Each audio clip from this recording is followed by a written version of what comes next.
muito prazer que eu recebi esse convite e me sinto honrada em participar aqui desse momento histórico sobre as lutas dos povos aqui na América Central e Latina.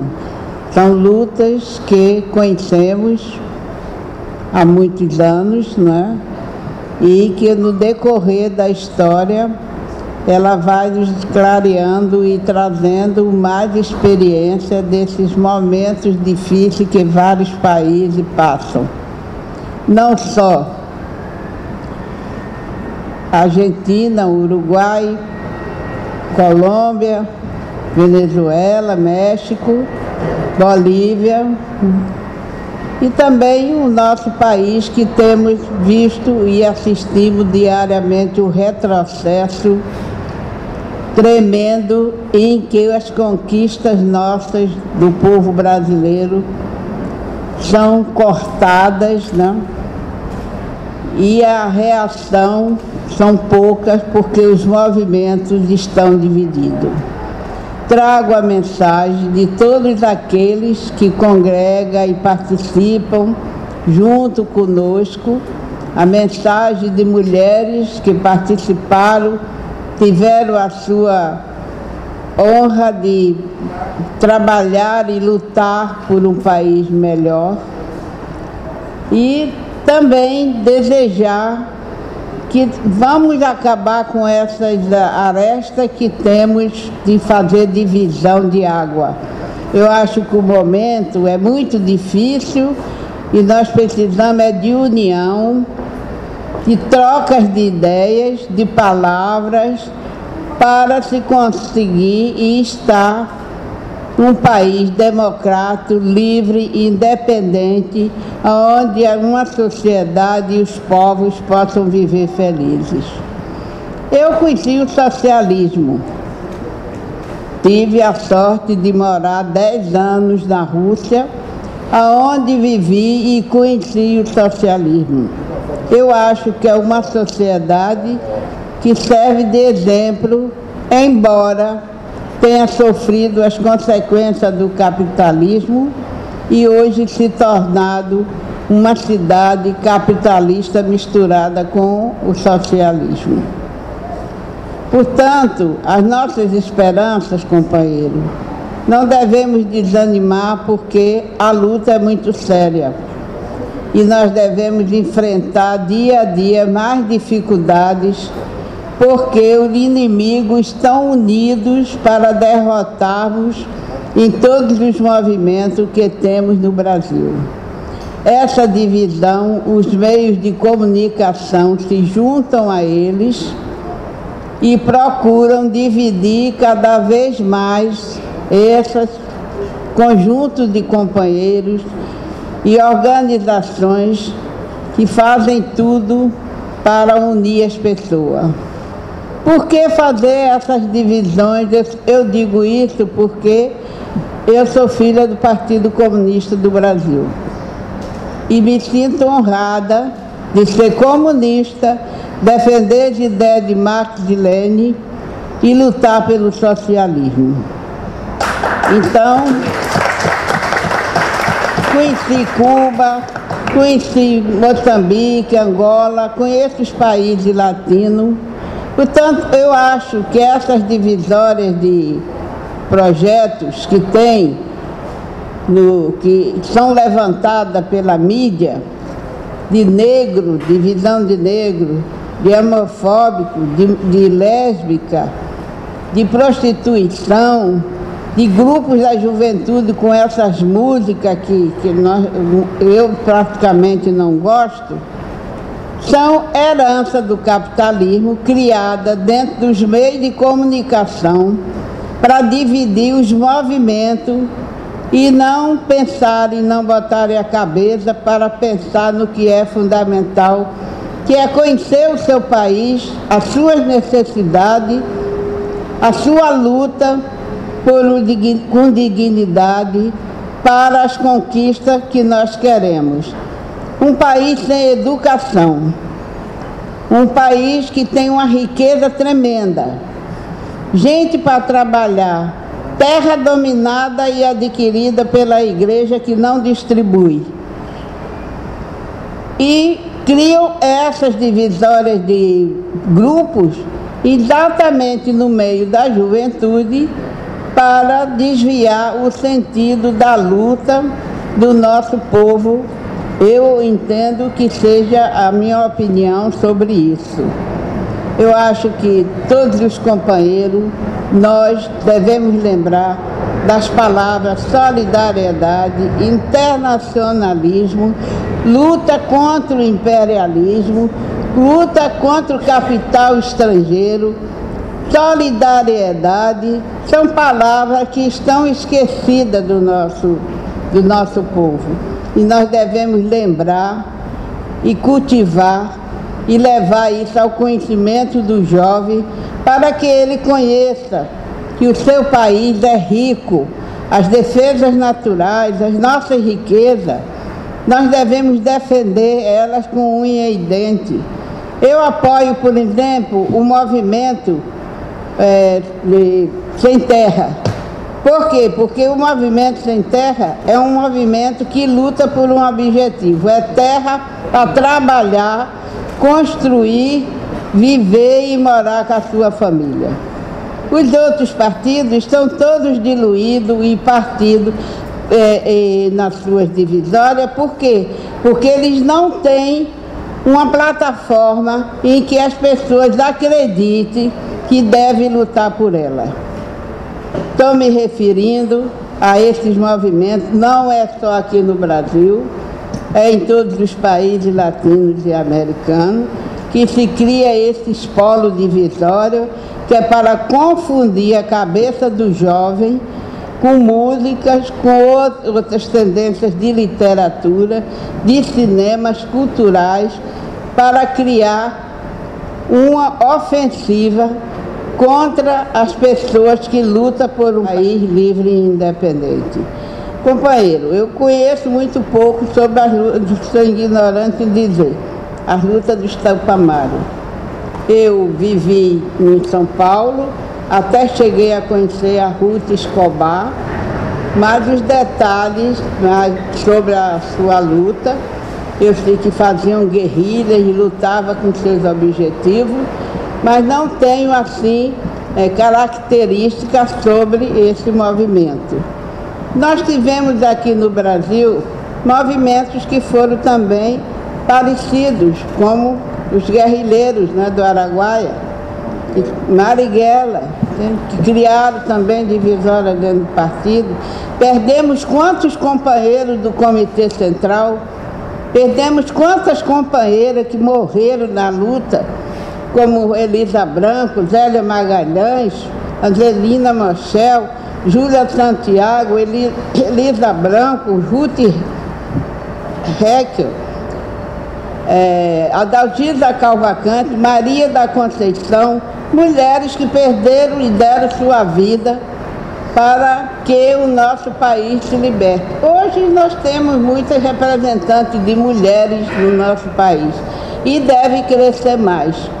Ultimamente vimos a Marielle, que foi morta pela polícia, e que isso nos chocou muito e que nós devemos ser vigilantes, porque a polícia deve ter infiltração nos movimentos para conhecer como é o trabalho dessas pessoas que fazem essas organizações. Não é só na luta das mulheres, mas em qualquer movimento. Eu fui do Partido Comunista, sou comunista e conheci muitos companheiros que eram fiéis ao partido e se declararam depois traidores porque se venderam para a polícia delatando os companheiros. De maneira, companheiro, que eu acho que esse livro dos Tupamaros deve trazer boas experiências e que a gente, lendo, vai adquirir mais conhecimento sobre a luta do que foi os Tupamaros.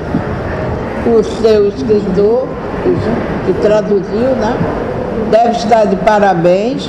Eu acredito que o relatório que ele deve ter feito nesse livro e as pesquisas vai aprofundar mais os nossos conhecimentos e nas nossas lutas aqui no Brasil. Não quero me declarar muito, porque se eu for falar aqui a história é longa. Eu sou viúva de Luiz Carlos Prestes, desde 10 anos estou dentro do partido, participei de muitos movimentos estudantil de mulheres, lutei contra a bomba atômica, lutei pelo petróleo é nosso, participei de passeatas, de sindicatos, fui presa em Recife, tive minha cabeça tosquiada, mas não desanimei, companheiro. Nós devemos ter esperança e ser otimista. Ser otimista nesse país é ser teimoso, viver de teimosia. E nós precisamos de teimosia e de ter coragem para enfrentar essa cambada que está no Congresso, sentada ali dando banco, fazendo lei contra o povo brasileiro. Tem que varrer esse pessoal, procurar os candidatos certos para que se vote neles e tire esses ruralistas, evangélicos e empresários que ocupam as cadeiras aonde não merecem. Muito obrigado e acredito que vocês estão de parabéns com a iniciativa de fazer atos como esse, para que nós podemos conhecer a opinião das pessoas e discutir os problemas atuais que nós vivemos, junto com os companheiros tupamaro, argentino, uruguai, colombiano, venezuelano. Hoje vemos na Nicarágua numa situação terrível. A matança lá é demais. Os jornais com os meios de comunicação podam as notícias desses países pequenos que estão lutando pelas suas reivindicações e pela igualdade no seu país. Meu muito obrigado. Eu acho que o companheiro Silvio, o companheiro Jandir já falou bastante sobre o livro e sobre o companheiro Sabás. E o companheiro camarada Paulo já disse mais ou menos um pouco da minha militância no Brasil. Eu vou apenas falar o mínimo em relação ao porquê que eu optei por ingressar no Movimento de Libertação Nacional Tupamaro. Eu cheguei no Uruguai exilado no começo da década de 70, fevereiro de 1970, e fui estudar na Belas Artes. Como eu não tinha meu curso secundário completo no Brasil, eu não poderia estudar na faculdade, fui frequentar a Belas Artes, onde eu comecei a entrar em contato com os camaradas anarquistas, principalmente um camarada velho chamado Júlio Marenali, que também é um dos fundadores do MLN Tupamaro.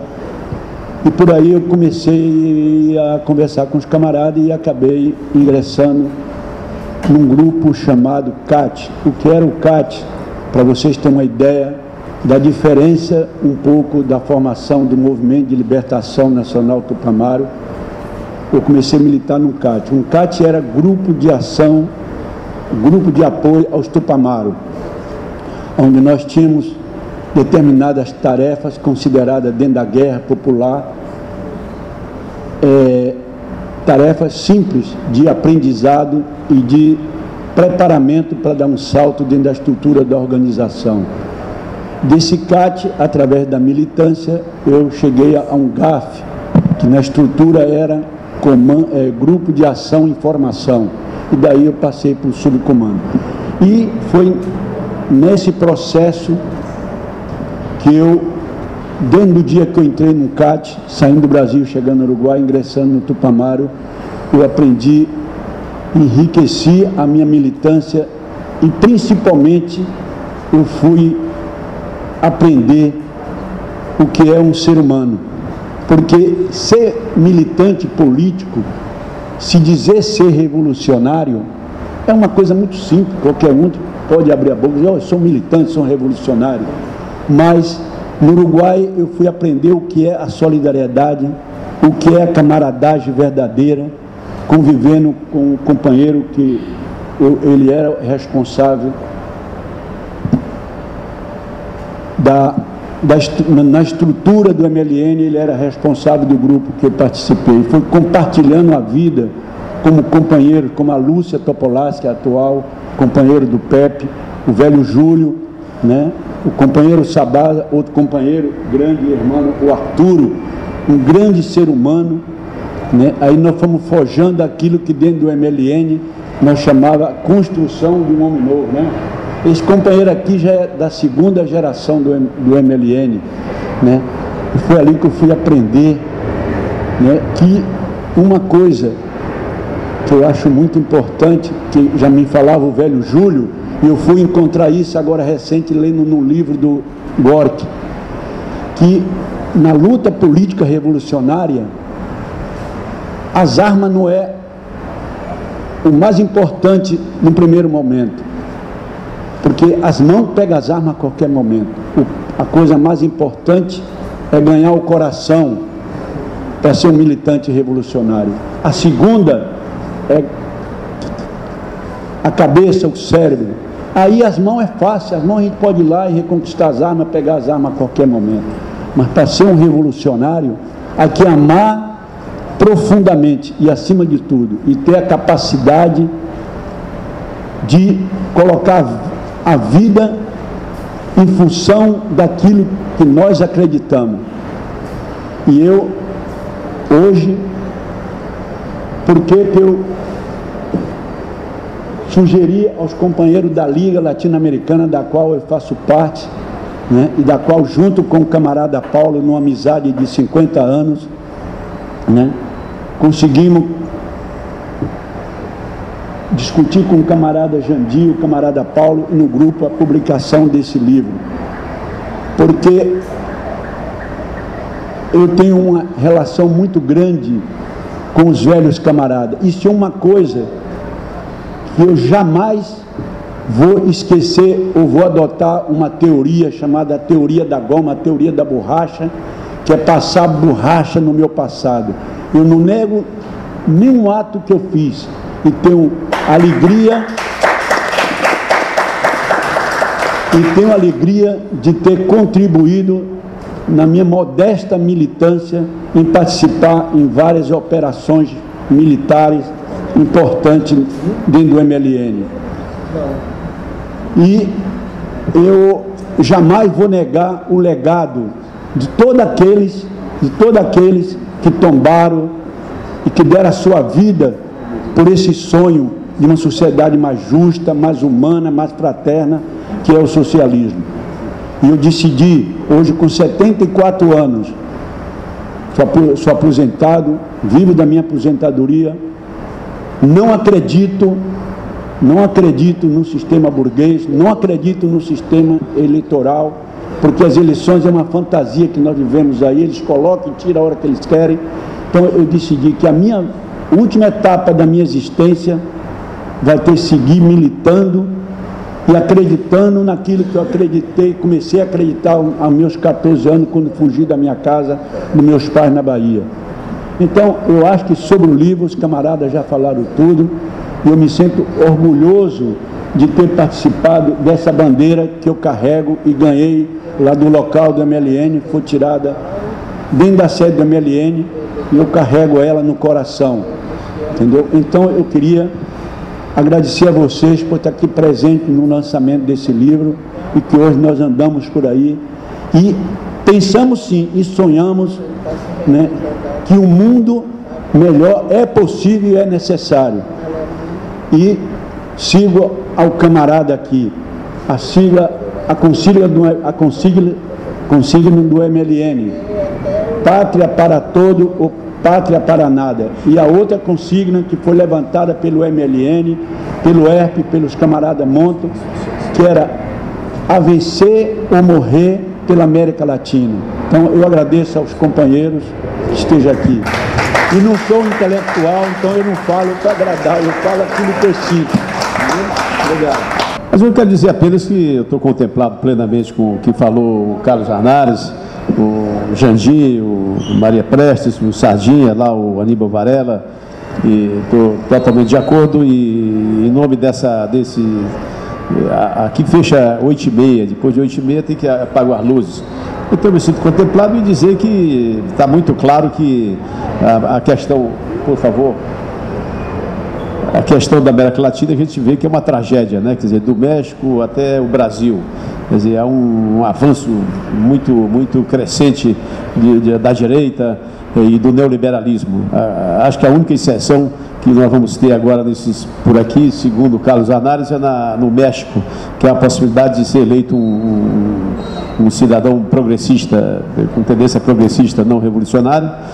Mas de resto você vê a Colômbia, o Chile, Peru, a Argentina, pela primeira vez um homem de direita explícita, claramente de direita, um empresário, um grande empresário, quer dizer, que não houve golpe, foi eleito, apesar de vários anos do governo progressista de Kirchner. E aqui nós fomos vítimas de um golpe que a cada dia que se passa, a cada momento ele se consolida, em diversos setores aí. Essa intervenção aqui, você vê até agora, são 100 dias do assassinato da Marielle, e não se tem uma conclusão dessa... E aquilo foi uma execução política, né? Aqui foi um partido político que executou, que matou a Marielle. Mas, quer dizer, enfim, então a gente percebe que essa intervenção aí, para as pessoas já ir se acostumando, já se conformando, e daqui a pouco vem uma intervenção em nível federal. Conforme disse André, quer dizer, o objetivo estratégico da direita no Brasil, da extrema-direita, fazer 100 parlamentares. E com isso vai ficar essa base forte lá no Congresso, e dificilmente um candidato mais à esquerda aqui tenha condições, não só por causa da divisão. Recentemente eu participei de uma reunião para discutir um candidato único na casa de aquele professor Soares.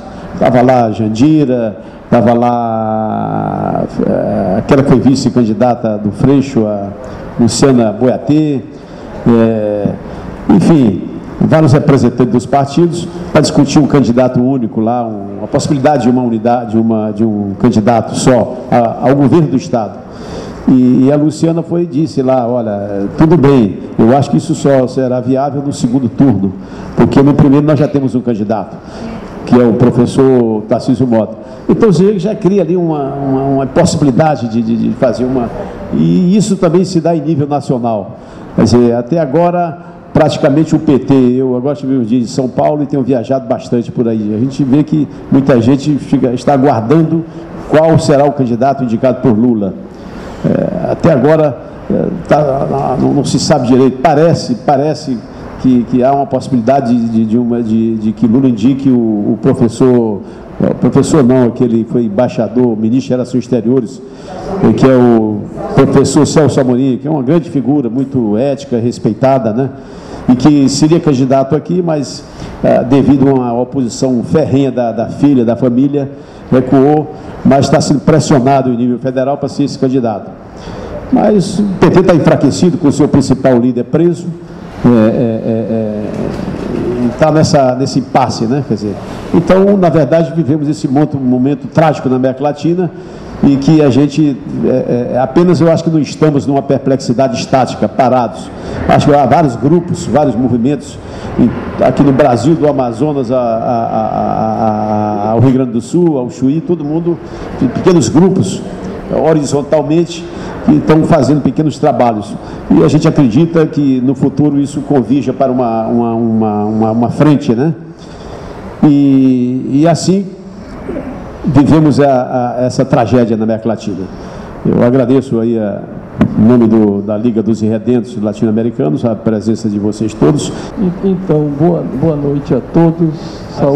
Saúdo a mesa aí, sobretudo na pessoa da companheira Maria Prestes.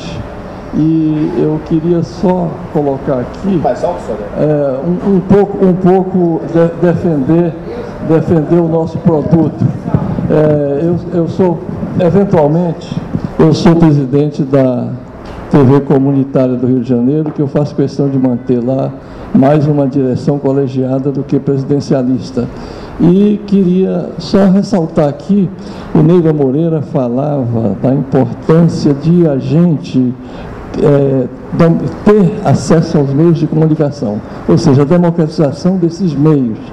E ele dizia até que sem uma agência de notícia própria, nós não poderíamos, e essa democratização, alcançar o poder e manter no poder. Então, a colocação que eu quero fazer é chamar também para esse debate aqui, de a gente não menosprezar, pelo contrário, a gente dá ênfase a isso e precisamos ocupar os meios de comunicação. Por exemplo, a TV comunitária de Niterói. Enquanto nós estamos no ar aqui, 24 horas do ar, e Paulo Gomes aqui é um dos nossos diretores também executivos, a gente não tem nem sequer um minuto no ar em Niterói. Um público ali de 5.000 pessoas, também qualificadíssimo, o povo de Niterói, né? Politizadíssimo. Então, só colocar isso daí e fazer uma pergunta também, sobretudo ao apresentador do livro, que foi o nosso tradutor, que é muito importante a gente ressaltar o seguinte: tem um livro chamado Fidel e a Religião, de Filiberto, em que ele ressalta que as religiões não prejudicou a revolução em Cuba. Então, eu acho que temos que ter um certo cuidado, que é verdade, sim, minha companheira, minha amada camarada Prestes, ter cuidado com essas religiões que não são religiões, são grupos infiltrados aqui pela CIA, principalmente na corrente mais dos evangélicos, porque os luteranos, eu conheço o pastor Moza, eu conheço a linha progressista da igreja, eu conheço... que a gente tem que fazer essa diferenciação. Agora, concordo sim, esses sim são o ópio do povo, essas religiões que, na verdade, elas estão servindo ao capital, estão aí para nos dividir e para enfeitiçar aí, através da direita, justificar o Bush. Todas as vezes que ele ia anunciar uma guerra, ele falava também em nome de Deus. O Papa benzia os canhões. Então, é essa igreja que a gente faz questão de dizer que não é a nossa igreja, mas a minha igreja é a igreja do Karl Marx, é a igreja do Che Guevara, a minha religião é, como disse aqui o Sardinha, a do humanismo, a do coração e da mente. Muito obrigado, gente. Parabéns pelo evento maravilhoso. Parabenizar, primeiro, a presença de todos, que seria inviável um evento como esse sem a presença desses abnegados lutadores e entusiastas da luta revolucionária. Parabenizar a OAB-RJ, o companheiro Paulo Gomes, o Grupo Irridento, esse é um grupo sensacional, a companheira Maria Prestes, que deu um recado aqui, que fez o meu coração palpitar forte. Gente, isso aqui não pode morrer, né? A gente tem que estar imbuído dessa missão permanente, porque a luta de classe está cada vez mais forte. As contradições hoje são latentes. A questão do Bolsonaro, toda essa problemática dos fascistas se espraiando de novo pela sociedade, isso é um ciclo, porra. Isso aconteceu mais ou menos 100 anos atrás. É um momento que o capital, mais uma vez, numa crise latente, né? O capital vive de ciclos de crise permanente, né? A história do capitalismo é a crise permanente. E estão passando por um momento gravíssimo de novo. Eles precisam segurar o poder, né? E para segurar o poder, meu amigo, vale tudo, vale tudo. O que me entristece muito é ver a nossa esquerda realmente, de novo, quer dizer, cada um buscando a sua solução, né? A gente realmente é escravo desse modelo, vamos dizer, de coalizão, esse presidencialismo de coalizão. Isso para a gente é muito ruim. Esse modelo, ele já está mais do que desgastado. Ele gera exatamente essa discórdia permanente. Eu converso e transito pela esquerda. Eu sou editor, fundei o site Tribuna da Imprensa Sindical, uns 5 anos atrás, então eu tenho a possibilidade de percorrer esse leque amplo da esquerda brasileira. E me entristece muito, Sardinha, ver realmente que as cabeças são muito individualistas, rapaz. O coletivismo, nessa hora, ele parece que fica de lado. Os interesses de mandatos são muito fortes. Isso me entristece como jornalista, como cidadão e como um agente, penso eu, também um agente revolucionário. Porque eu cumpro essa missão de alguma forma. Não estou com a minha arma na mão, ainda. Mas estou ali com a minha... Aquela pequena, né, guerrilha da comunicação, que é o site Tribuna da Imprensa Sindical. Parabenizo a todos. Não quero alongar. Quero dizer que a luta continua, isso não pode morrer jamais. Parabéns, eu queria ver isso na universidade, eu quero ver essa luta na universidade, conta comigo. Vamos levar isso para a UERJ, vamos levar isso para a UFRJ, para a Unirio. A molecada tem que tomar ciência disso aqui, é a luta que segue. Boa noite a todos da mesa. Essa atividade é uma atividade fundamental. Resgatar a experiência revolucionária da América Latina é fundamental. Só que a gente não vive apenas do passado. E aí esse livro é espetacular quando ele aponta para o futuro. Quer dizer, essa é uma experiência e outras experiências que apontam para a necessidade da gente entender a nossa realidade e pensar, e não é em futuras insurreições, é na insurreição necessária nessa conjuntura. Eu lembro de uma frase que eu vi numa manifestação em Portugal, que dizia o seguinte: aqueles que adormecem na democracia acordam na ditadura. Isso é uma lição que eu acho fundamental. Aqueles que exercem a conciliação de classes, que se iludem com a democracia burguesa, tendem a acordar na ditadura. Esse é exemplar, é um exemplo fundamental. Se você não avança, o capitalismo te atropela. Porque nós estamos disputando dentro do capitalismo. Nós não temos que ter ilusão com a democracia burguesa. Mas a gente tem. A gente não centraliza a nossa luta nos interesses do trabalho. A gente centraliza muitas vezes a nossa luta na política, completamente afastada de um instrumento da luta de classes, da classe trabalhadora. E aí a gente começa a se iludir com uma série de coisas.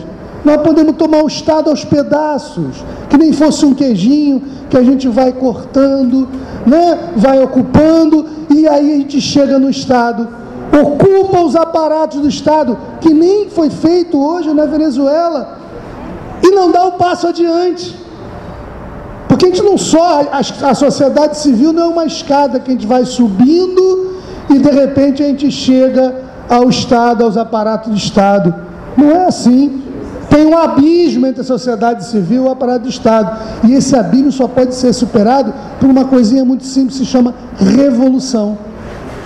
E a gente abandona essa visão. Os tupamaros não avançaram, não abandonaram. E assumiram o ônus de não terem abandonado. O Zabala assume o ônus de não ter abandonado essa visão. Ele rompe com muitos companheiros de anos para manter viva essa lógica de que você não deve conciliar. Você tem que ter como referencial a classe trabalhadora. Você tem que ter como referencial o trabalho junto à classe trabalhadora. Como bem o Jadir colocou os trabalhos nas áreas populares e tudo mais, e que levaram, inclusive, os tupamaros a discutir uma coisa que é fundamental, que é a autodefesa. Que é a autodefesa. A gente fala da Marielle. Eu fui dirigente do Movimento dos Trabalhadores Sem Teto no Rio de Janeiro. Nós tivemos companheiros assassinados há 10 anos atrás. E ninguém falou nesses companheiros. Não saiu no jornal, não saiu em lugar nenhum, e a gente não sabe até hoje quem matou. Isso não é uma coisa recente. Isso não é uma ascensão do fascismo que estava... Não, a democracia burguesa no capitalismo dependente, ela é violenta. Ela leva à morte. Quando a gente de repente se toca, a morte está batendo na porta da gente. A gente lembra disso e começa a achar que o fascismo está chegando e quer atropelar a gente. Então, unidade é fundamental? Mas unidade em torno de quê? Unidade em torno de quê? Unidade em torno da necessidade de romper com a sociedade capitalista que a gente está construindo. Ficar com a ilusão de que a gente pode, através da conciliação de classe, mudar a realidade brasileira num país capitalista dependente, onde tem superexploração, onde tem uma miséria violenta, em que o povo é o tempo inteiro. Eu ouvi, para concluir, uma companheira moradora de favela, no lançamento de uma candidatura de um companheiro que é de policiais antifascistas, o Zacconi. Ela virou, estavam falando, aberta de democracia, ela virou e falou assim: democracia? O que é isso? Lá na favela a gente não sabe o que é isso, não. Na favela a gente não sabe o que é, a gente não tem democracia lá não. Quando começaram a dizer que a gente tem que reconstruir a democracia, que a gente tem... falando na favela não tem nem isso. E essa é a realidade que vive a maioria do povo brasileiro. Não tem democracia, não tem emprego, não tem saúde, não tem educação. E no capitalismo, eles nunca vão ter isso, principalmente no capitalismo dependente. Boa noite a todos e a todas. Eu vou procurar ser bem breve, doutor André, ao meu amigo Paulo e à senhora Prestes por estar presente, ao Sardinha, ao tradutor do livro e ao nosso amigo ali do meio, a todos. Boa noite a todos. Eu vou ser breve, gente. Às vezes as pessoas dizem assim, o que está fazendo aquele militar de cabelo pintado falando para a gente aqui? Então, gente, eu faço parte daquele grupo de soldados que foram abandonados no campo de batalha ou até mesmo traídos dentro dos quartéis. Eu estou querendo me referir a outros pares, como o brigadeiro Rui Barbosa Moreira Lima, que por defender a democracia foi preso e torturado. Estou querendo falar do capitão Proença, estou querendo falar do capitão Sérgio Macaco, e estou querendo falar, sem citar outros, do nosso capitão Lamarca, que foi assassinado pelo coronel na época Cerqueira, que poderia muito bem ter sido preso e foi fuzilado. Então, eu represento do Rio Grande do Norte ao estado de São Paulo 4 associações que congregam alguns militares, que no dia de hoje, como vocês souberam recentemente, um cabo veio de Santa Catarina para trabalhar na invasão da Nova Holanda, na anterior, foi assassinado, recebeu um tiro lá dentro, no segundo dia que estava no Rio. Até hoje os seus parentes não receberam seus benefícios. Eu trabalho para uma equipe que abomina o brigadeiro Eduardo Gomes, tirano, assassino. Quem quiser, leia um pouquinho sobre ele. João Paulo Burnier, Brilhante Ustra e muitos outros. Infelizmente, esses canalhas foram para a reserva e deixaram ainda os filhotes dele, o ovo da ditadura, no poder. Estão mandando sim. E eles dizem atualmente que nem sequer no Brasil houve ditadura. Eles dizem e eles ensinam nos colégios de Brasília, nas escolas federais, sabe o quê? Que o Brasil não teve ditadura, teve 4 presidentes eleitos. Eu quero agradecer a doutora Prestes, a Maria Prestes e a todos vocês, e encerrando, quero dizer a vocês que nós temos que estar unidos, porque nós temos um monumento ali na Praça Cinelândia, em frente ao bunker dos generais, em frente ao clube militar, onde todos os meses, uma vez por mês, toda primeira segunda-feira de cada mês, nós nos reunimos para homenagear os mortos pela ditadura e para lutar pela democracia, porque a anistia política no Brasil está sendo roubada cada dia mais. E quero pedir ao doutor André, que na ausência do presidente da comissão de anistia, defira esse processo que está nas mãos dele, pedindo a retirada do assassino, tirano, bandido Eduardo Gomes de todos os monumentos do Brasil, por favor, e principalmente da aeronáutica, que ele se intitulou patrono da aeronáutica. Obrigado. Já ouvi falar, quero saudar aqui a presença da Maria Prestes, do Sardinha, todos vocês, e achar muito importante essa reunião, porque nós estamos numa encruzilhada histórica. Eu concordo totalmente que a questão principal é o socialismo, é a luta anticapitalista, é a luta da classe trabalhadora. Agora isso não tem receita, isso está em total movimento. A própria classe trabalhadora não é a mesma. Minha experiência sempre foi como operário.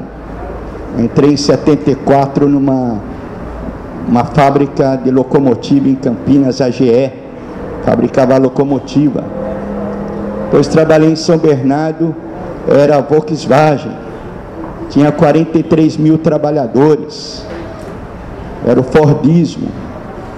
Hoje, quando o Lula foi preso no sindicato, encontrei meus velhos companheiros da Volks. Hoje a Volks tem 9 mil. Hoje são jovens, com maior conhecimento tecnológico. com a revolução informacional. Nós vivemos a terceira revolução no mundo, já está experimentando a quarta revolução industrial. Nós precisamos ganhar essa massa, nós precisamos ter uma nova pedagogia, nós precisamos construir uma nova hegemonia.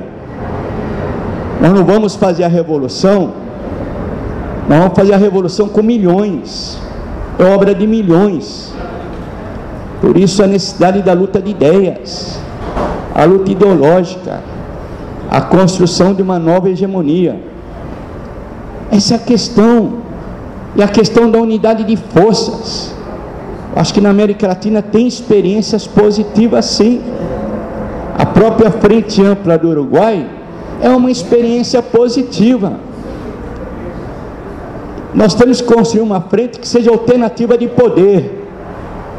Nós estamos com uma candidata a presidenta da República, Manuela, mas nós estamos conversando muito com o PT, conversamos com o PSOL, mas eles não querem uma unidade. Conversamos com o PSB para ver como a gente ainda derrotar nessas eleições as forças de direita. Isso é ilusão? Não é. Isso é... Lênin colocava que era necessário atuar até mesmo no parlamento burguês para acumular forças, mas não temos ilusão, companheiros, companheiras. Não temos ilusão que as eleições de outubro vai resolver o problema. Nós vamos conseguir uma grande maioria. E tem uma experiência concreta aqui no Brasil, que é a experiência do Congresso do Povo, da Frente Brasil Popular. Então eu encerro dizendo isso. Nós temos que articular cada vez mais a luta institucional, a luta parlamentar, com a luta de ideias e com a luta de massas, e construir uma frente que seja alternativa de poder no nosso país e com caráter integracionista, no sentido da América Latina, que o nosso inimigo comum na América Latina é o imperialismo estadunidense. É isso. Muito obrigado.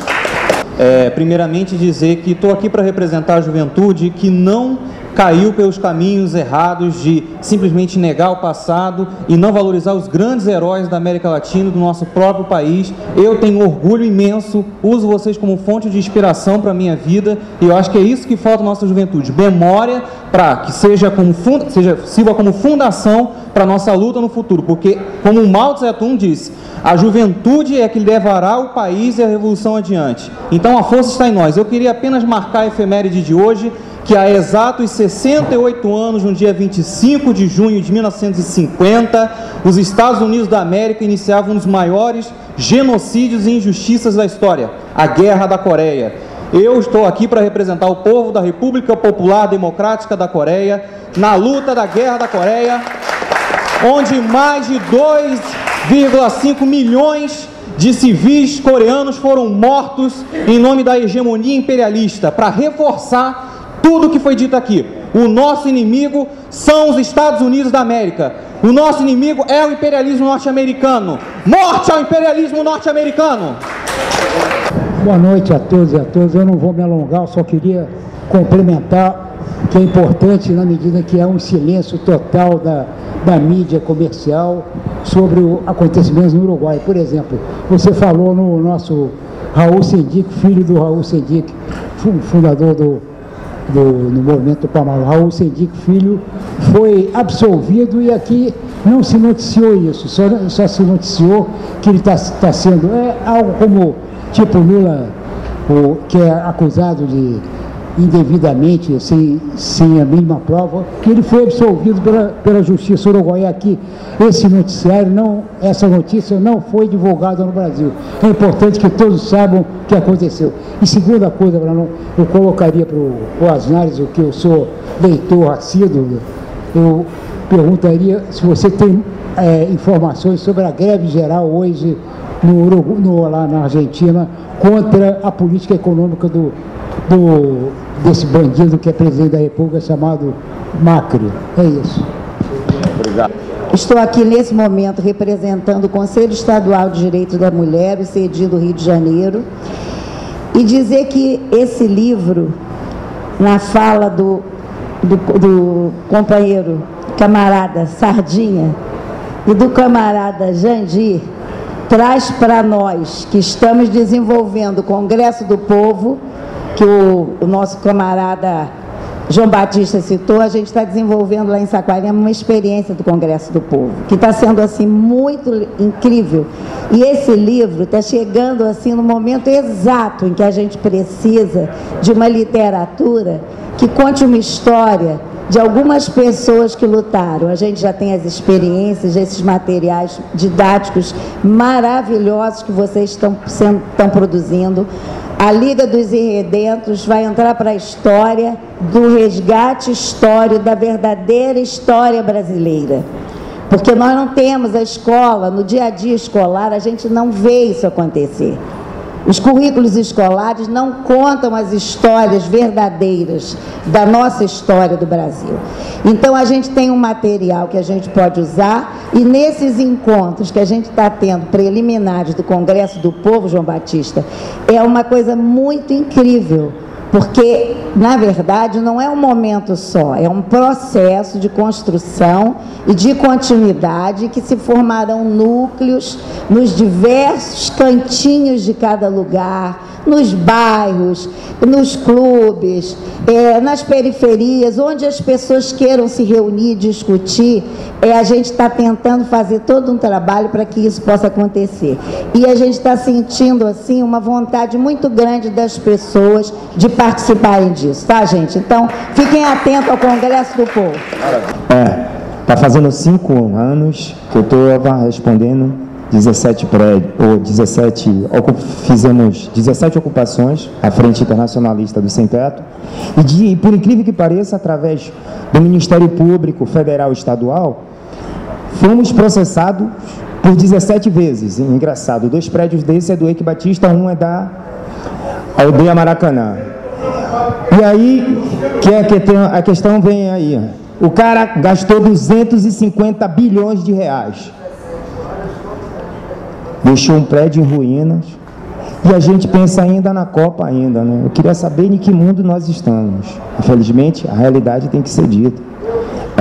O genocídio prolonga, mata como nem sei o que explicar, né?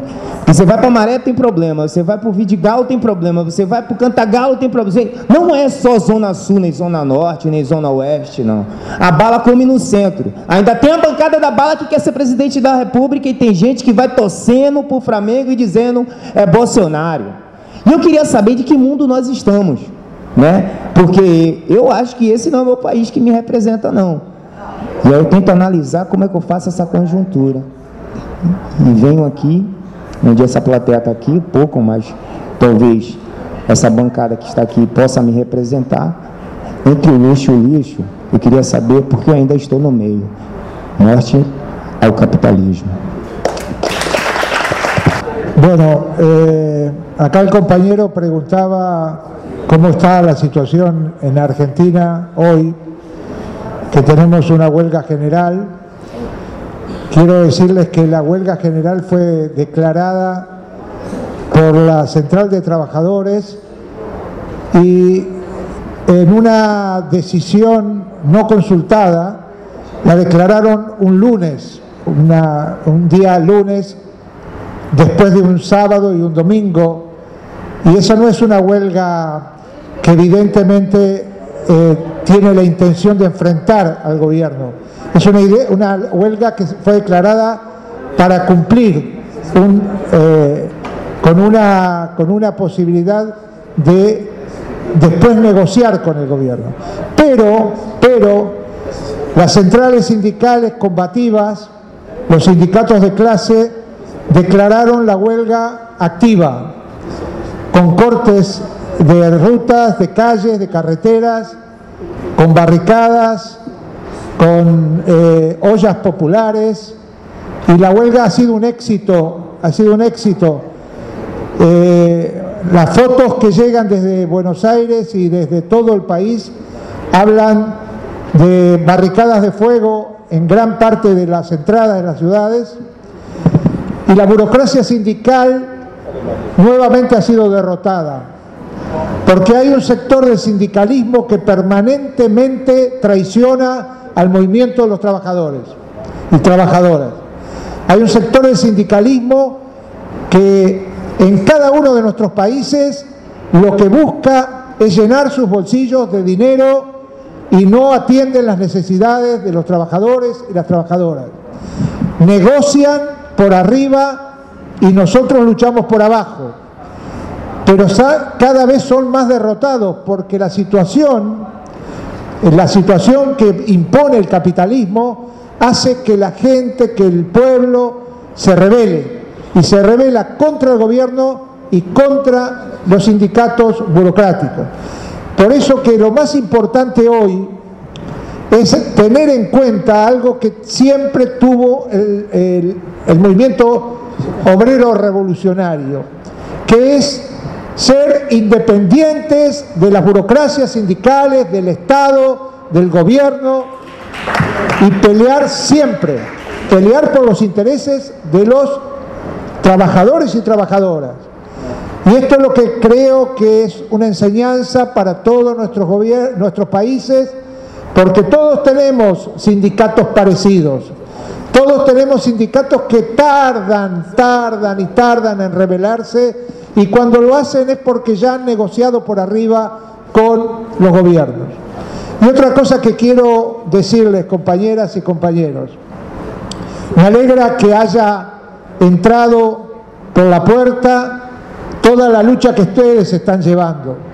Me parece importante esta pelea contra quienes matan a nuestros chicos, nuestros niños en las favelas. Esto está pasando en todos los barrios de América Latina. En todos los barrios se militariza y se asesina y se pacta con los narcotraficantes en los barrios para meter más droga, para meter maconia, para meter droga, crack, y además cuando consumen crack después los usa la policía para que delaten y después los terminan matando. Esto está pasando en todos lados y me parece importante tener en cuenta esto a la hora de pensar cómo sigue esta lucha. Es necesario de que terminemos con esta idea de que hay que elegir al menos malo. Hay que elegir al bueno, no al menos malo, porque el menos malo es malo. No hay gobernante menos malo que no se convierta en malo. Y entonces no se puede seguir así. No se puede seguir votando. Ya bastante que aceptamos la democracia burguesa que cada 4 años nos entierra en una urna. Pero además vamos a la democracia burguesa con la nariz tapada para votar al menos malo. Pensemos que el otro mundo posible se construye con los buenos, y los buenos son los que luchan, no los que transan. Los buenos son los que no son tímidos frente al poder imperial, sino como Hugo Chávez, que cuando tuvo que decirle al imperialismo que era imperialismo y al sionismo que era sionismo y que ambos son una lacra para todo el mundo, lo dijo. Y lo dijo Fidel, y lo dicen los buenos, esos son los buenos. Está el mundo lleno de buenos. El problema es que nos engatusan con los medios de comunicación, pero también con el bajo nivel de conciencia por la falta de formación política, y nos dicen, votá al menos malo que te va a salvar, y el menos malo te hunde, definitivamente te hunde. Y en ese sentido creo que hay que pensar que hay que pelear una batalla que ellos nos han ganado lamentablemente, pero lo podemos revertir, que es la batalla cultural. Todo este es un problema también. La principal batalla no se define solamente con lo represivo. Lo represivo es uno de los aspectos, pero perdemos la batalla cultural y perdemos por muchos años. Entonces creo que hay que dar batalla cultural. Y a nuestros jóvenes, decirles que tienen la obligación a los 20, a los 18, a los 23 años de rebelarse contra este sistema. Basta de proteger a los jóvenes para que finalmente sean empleados de las multinacionales. Zabalza y todos estos tupamaros, pero todos los que pelearon como Marighella, todos empezamos a pelear a los 18, a los 16, a los 20 años. Y nos queríamos comer el mundo y casi lo logramos. Casi tocamos los cielos y por eso nos mataron a la mayoría de nuestros compañeros y compañeras. Ellos lo van a intentar, pero tenemos que seguir, porque como dijo Sardiña, nos sentimos orgullosos de ese pasado, nos sentimos orgullosos de esos compañeros y de esas compañeras. Entonces, de Olga Benario, nos sentimos orgullosos de Prestes, de La Marca, de todos los compañeros que jóvenes dieron su pelea contra el imperialismo. Y este es el camino. Basta de timideces y basta de discursos tibios para elegir tibios. Tenemos que elegir a los mejores y los mejores son los que luchan.